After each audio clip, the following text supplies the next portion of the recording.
Bueno, impresionante la película. Bueno, Marcelo, antes que nada, felicitarte. Un trabajo inmenso, inmenso. Muchísima gente trabajando. Mucho trabajo colectivo, hay mucho puesto en la película. Me contabas, fue autogestionada. ¿Por qué llegó a ser autogestionada la película esta? Y porque el proceso se dio así. Nosotros habíamos presentado, en ese momento estaba el concurso del Bicentenario del Instituto de Cine. Y habíamos presentado con la esperanza de que por ser un tema, digamos, muy popular y demás, quedara seleccionado. Finalmente no quedó, pero lo que habíamos hecho durante la espera del resultado del concurso fue bueno, buscar productores e ir produciendo algunas cosas, por ejemplo, el vestuario, el scouting, los castings de actores. Una película de época, además, Claro. que es mucho más difícil, ¿no? Exacto. Toda una dimensión de trabajo que nos llevó mucho tiempo. Y cuando finalmente la película no quedó, nos reunimos, el grupo de trabajo, y dijimos, bueno, ¿qué hacemos? ¿Esperamos otro concurso? No queríamos hacerlo vía crédito porque éramos muy inexpertos para meternos en un tipo de producción así. ¿Lo dejamos o lo hacemos? Porque si no lo hacíamos, perdíamos todo el proceso de construcción previa. Y ahí ese día que nos reunimos, el grupo dijo, vamos, y fuimos.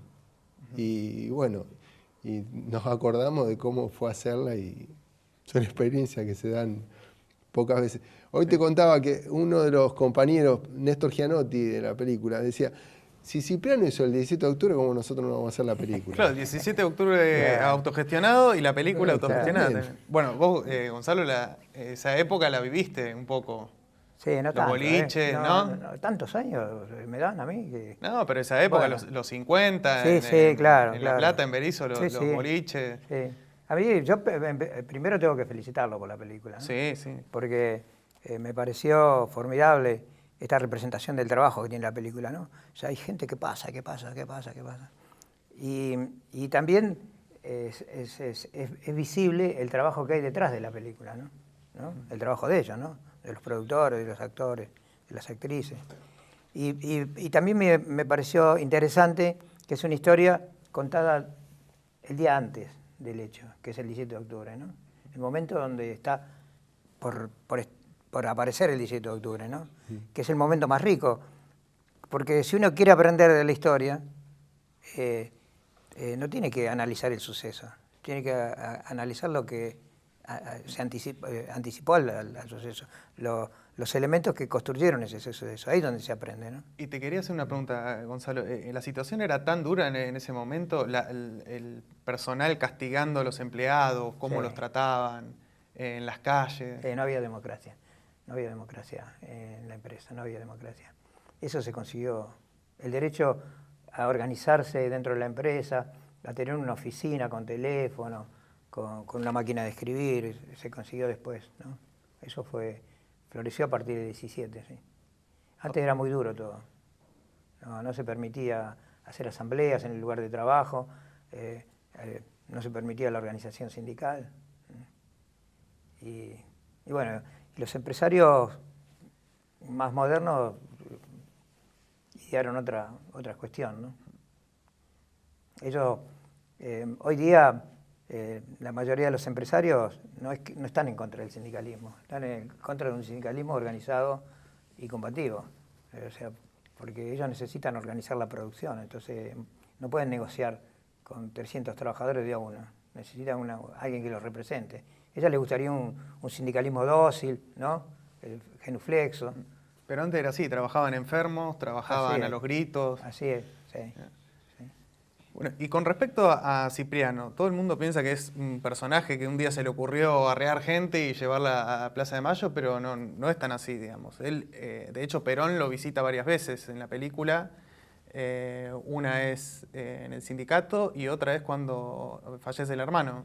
Claro, sí. De hecho, es de acuerdo al relato de Cipriano, es Perón el que lo busca él a partir de cierto ruido que comenzaba a haber en la Secretaría de Trabajo y Previsión de un sindicalista que venía de Berisso y estaba haciendo bastante ruido.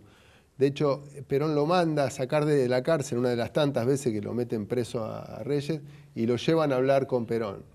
Y entonces ahí Perón, según el relato de ellos, le dice, ¿qué te pasa? Y Cipriano le tira sobre la mesa todos los reclamos de innumerable tipo que estaban haciendo a las patronales inglesas y sin tener ningún tipo de respuesta. Y es ahí donde comienzan a tejer esta alianza, que tiene un acto realmente multitudinario, que fue en el año 44, cuando Perón viene a Berisso, y en lo que era la antigua Plaza Berman, que era donde está ahora, cerca del puerto, a una cuadra del puerto de La Plata, muy cerca de los frigoríficos, hace un acto donde hay 25.000 personas. Hay una foto que en Berisso, en el Museo de 1871, es como una foto aérea, donde se ven una gran cantidad de carteles de los frigoríficos del conurbano, Ciabasa, La Negra, La Blanca. Que están en la película también. Bueno, esos carteles que vos ves en la película, los sacamos de esa foto, haciendo un zoom a esa foto que hay en el Museo de 1871, que es realmente impresionante. Dice que el trayecto de La Plata hasta Berisso, con Perón en un auto rodeado por gente, fue impresionante. ¿Y se podría decir que Cipriano lo influenciaba a Perón en algún sentido? ¿Le pasaba cosas, le decía sus pensamientos y Perón un poco lo acataba o agarraba algo de lo que él decía o sentía? Es de suponer, ¿no? Porque Perón no era un trabajador, era militar, se educó en el colegio militar. Y él absorbió de todos los dirigentes sindicales que se acercaron o que él se acercó y bebió de esa enseñanza, ¿no? Tuvo esa capacidad, ¿no? A pesar de ser un militar, de tener esa visión de cuáles eran los derechos fundamentales de la clase trabajadora. Escuchó ese lado, él. Escuchó. Se sentó a escuchar a los trabajadores. Sí, hay relatos que no podemos comprobar en la investigación, donde cuentan que Perón ha ido varias veces al Sindicato de Reyes a tomar mate a la noche, a charlar con los trabajadores. No sé qué tendrá de cierto, eso no lo podemos corroborar, pero Perón solía hacer eso, necesitaba nutrirse de lo que los obreros le decían, y me parece que ahí también eso influyó para adquirir cierta sensibilidad en relación con el trato de los trabajadores, ¿no? Y bueno, Pensá ahora que era un militar, Perón, y claro, venía de una formación muy dura, ¿no? Claro. Ahora que pasó la película, vamos a hablar de las anécdotas, un poco el detrás, que debe haber un montón de cosas. Bueno, esto no lo tomemos como fue así o no fue así, pero hay varias anécdotas que son lindas de contar, que son por ahí dichos que andan circulando y todo eso, pero hay una muy cierta que es que Cipriano funda el sindicato de él, porque se separa del otro sindicato y lo funda en la casa, en la puerta de la casa. Claro. ¿Eso es cierto, sí, que la mujer lo quería matar? Sí, sí. ¿Cómo fue eso? Bueno, ese fue un relato que nos contó Teté Reyes, la hija. Cipriano tenía el sindicato a media cuadra de la calle Montevideo, en Berisso, y tenía era un local, como si fuera un local a la calle, comercial, digamos, a la calle, y atrás la casa.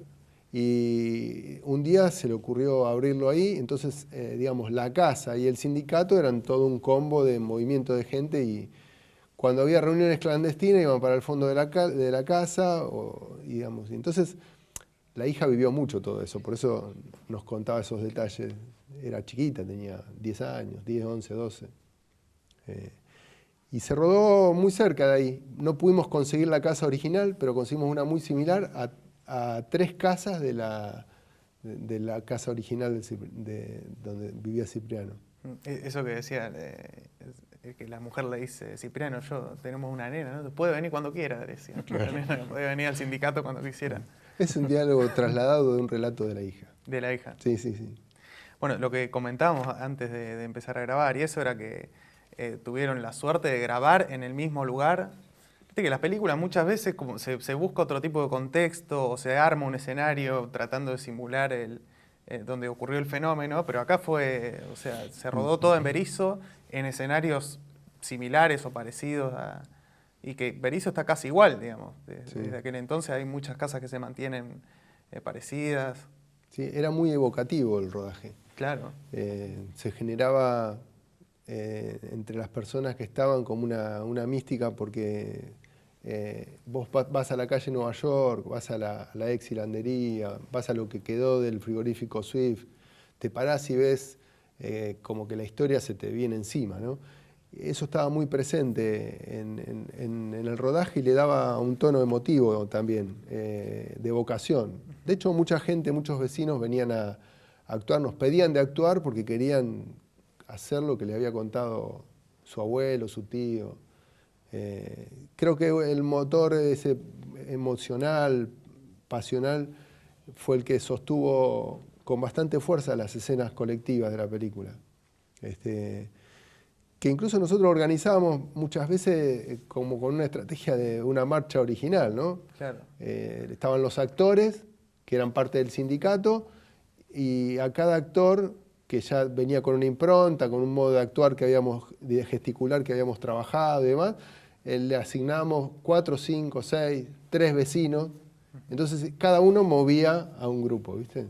Era autogestión total. Autogestión total. Venía la gente, se presentaba así, decía, bueno, vamos a hacer esta escena, y ustedes lo manejaban. Y a veces producían desbordes, como la escena del conventillo, por ejemplo, donde cuando la empezamos a rodar no sabíamos cuántos extras íbamos a tener, algo que nos pasaba siempre. Y viene el asistente de dirección y me dice, mira Marcelo, son como 70, ¿qué hacemos? Le digo, bueno, espera, agarramos los actores, los metimos dentro de las casas y armamos familias en cada casa, ¿no? Más o menos equiparadas. Bueno, cuando llegó la policía, que dimos la orden de salir, empezaron a sacar escobas, cosas que había dentro de las casas y se agarraron medio en serio con la policía. La verdad que estuvo muy bueno. Que es la de las mujeres, ¿no? La escena de las mujeres, claro. Aparte, habíamos hecho ya algunas escenas de represión y había 2 o 3 policías que les gustaba pegar un poquito. Entonces ya había cierta pica, ¿viste? En la interna del elenco, digamos, ¿no? En el elenco había pica ya. Sí, sí. Y hay otra anécdota que quiero que me cuentes, esta de dónde la sacaste, cuando fundan el sindicato, que hacen un mural donde está Perón y Cipriano, que Cipriano aparece así, muy lindo que es el mural. ¿Y ese que está al lado mío quién es? Pregunta. ¿Eso es cierto? Eso fue, digamos, el diálogo es una ocurrencia de guión, digamos, no tiene anclaje histórico. Pero, digamos, no era imposible que Cipriano haga ese gesto. Y más teniendo en cuenta lo que pasa con Cipriano después, ¿no? Él hablaba con Perón de igual a igual. Pero, digamos, esa escena surge de una fotografía que me entrega un amigo, Eduardo Manso, donde aparece la rama femenina del sindicato, una foto original de época, y detrás de la rama un retrato real de Perón y de Reyes, en una de las paredes del sindicato. O sea, eso realmente existió. Después, bueno, obviamente el retrato que nosotros presentamos es un retrato de un artista local, de Andrés Leota, ¿no? Pero sí, es parte de una foto real. Bueno, en un momento de la película se pone muy duro el asunto con el sindicato y todo lo demás, y en una manifestación lo matan al hermano de Reyes. En realidad hay como un enfrentamiento donde quedan 2 heridos y uno muere. ¿No, Gonzalo? Sí, sí. No tengo mayor precisión sobre eso, si vos conocés más de eso. Sí, fue un acontecimiento que ocurrió el 2 de septiembre del año 45, muy poco tiempo antes del 17 de octubre. En ese momento había una disputa muy fuerte entre los sectores sindicales del sindicato autónomo, que era el de Reyes, alineado con Perón, y la Federación de la Carne, de extracción comunista. Y se disputaban fuertemente a la clase obrera de los frigoríficos. Y ese día había un acto en Berisso, en el Cine Victoria, donde iba a venir como orador José Peter, que era el máximo dirigente de la Federación Sindical. Bueno, el enfrentamiento se produce y matan a uno de los hermanos de Reyes, hieren a otros 2. Uno de esos 2 muere al poco tiempo. O sea que Reyes pierde 2 hermanos en una disputa sindical. Y es muy reconocida la anécdota que Perón viene al cementerio de La Plata a presenciar el acto y se acerca a la madre de Cipriano y le dice lo que dice la película, ¿no? Usted hoy ha perdido un hijo, pero ha ganado otro. puede pedirme a mí lo que necesite. O sea, esa escena sucedió. Esa escena sucedió. Perón viene al velorio del hermano de Cipriano y Sí. agarra a la madre y le dice eso. Sí, Se eso perdió un hijo. está en los diarios de la época incluso. Ah, mirá. Sí. No el diálogo es un relato familiar que yo recibo de parte de la familia de Reyes, ¿no? En la película, por lo que investigaste vos, hay llamados telefónicos de Cipriano a la isla Maciel, a gente de Parque Patricios también, y él es un poco el que organiza la movida, que incluso con la mujer también, que le dice Claro. que organice. Sí, él es el que articula en el comité de enlace intersindical con otros sindicalistas de la zona del conurbano. Él tenía un contacto muy cercano con Mercante en ese momento. Digamos, todo el proceso de gestación, él lo relata muy bien y detalladamente en el libro. Y está claro, súper claro creo, que toda esta movilización fue posible gracias a que hubo gente que la trabajó detrás, ¿no? Si Perón no hubiese tejido esta alianza tan fuerte con estos sectores sindicales, si Reyes y otros tantos dirigentes no se hubiesen movido como se movieron, no hubiese habido un 17 de octubre. No se puede pensar a la historia sin tener las dos partes, ¿no? Lo que gestó el líder y lo que gestaron las bases. Me contaba en una entrevista que le hice la nieta, la nieta de Cipriano Reyes, que muchos radicales lo cargaban como diciendo que él había inventado a Perón. Y de hecho, bueno, él un poco suena arrogante decir que en su libro dice yo hice el 17 de octubre, es casi decir lo mismo, yo lo hice a Perón, ¿no? Yo inventé el peronismo. Yo inventé el peronismo. Pero hay que entender por ahí el momento histórico en que Cipriano publica el libro, estábamos en el año 73, él en un lugar de la historia bastante corrido, y decir, bueno, yo también estuve ahí.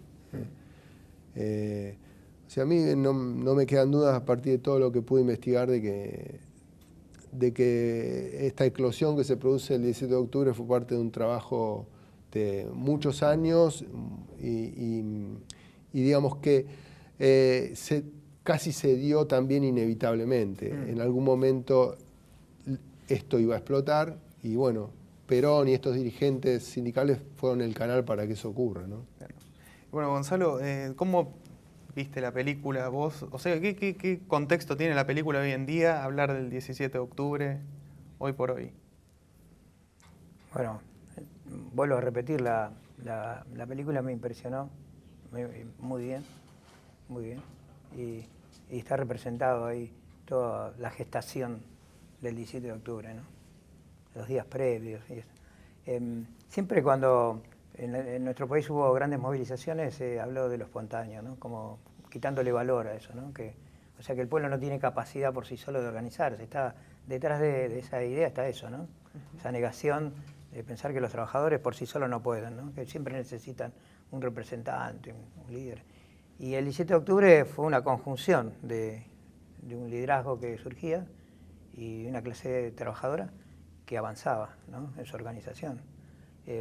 Está bueno eso recordar que tuvo un papel importante Mercante. Mercante era interventor de la Unión Ferroviaria y era parte de ese esquema de organización que Perón había propuesto para unir y acercar sindicatos, ¿no?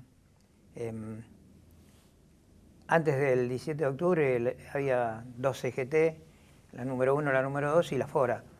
Y no alcanzaban en total a tener 1.200.000 afiliados. Después del 17 de octubre, después del 46, la CGT se unificó y tuvo al poco tiempo 2,5 millones de afiliados y después subió con el tiempo a 4 millones.